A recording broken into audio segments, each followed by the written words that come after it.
Hello guys, my name is Vidul Mittal. I am a data science and business analyst intern at the Sparks Foundation. So I have come with my second task, which is prediction using decision tree algorithm. So we use this decision tree algorithm when we have more than one feature variables and more than one or two conditions to predict something. So here I've imported the required libraries, pandas for data framing. From sklearn.dataset, I've imported the iris dataset, which is the inbuilt dataset in sklearn. So from this dataset, I've formed the iris data frame. So you can see what we contain in this data frame. So we have the data, feature names, file names, frame, target and target names. So we have to focus on two variables, data and target. So here I have created one data frame setting iris.data as rows and iris.feature names as columns.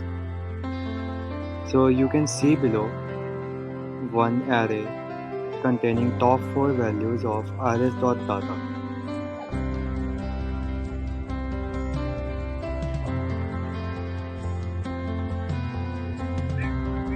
So if you don't know what is sepal and petal here, I show you one image so you can understand it better. So this is, as you can see, this is iris flower and this is here is sepal and this is petal.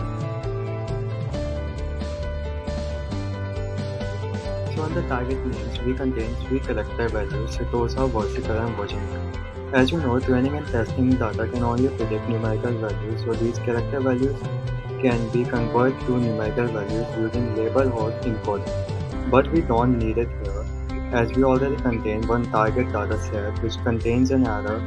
So as you can see below, an array contains 0, 1 and 2. So the 0 indicates setosa, 1 for versicolor and 2 for virginica. So here you are wondering what is setosa, versicolor and virginica. So here I show you an image to understand it better.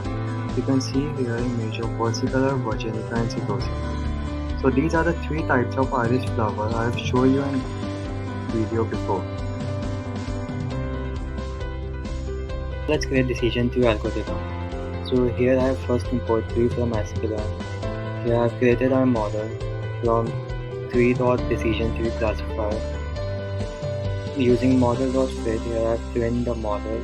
df is our feature variable and y is our target variable, which is iris.target, and df is the data frame we have created.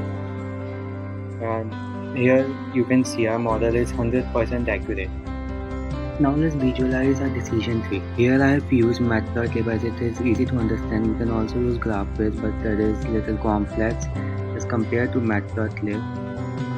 So here we have get our decision tree using tree.plot of our model we have created. Now to convert this decision tree to text format, you can do it using tree.export text. So here we get the text format of decision tree, so you can understand it better what decision tree is telling to you. It is same as if-else nested loops in programming. Thank you guys, that's all from my side. So if you have any doubt, you can ask me in comment, and stay tuned for more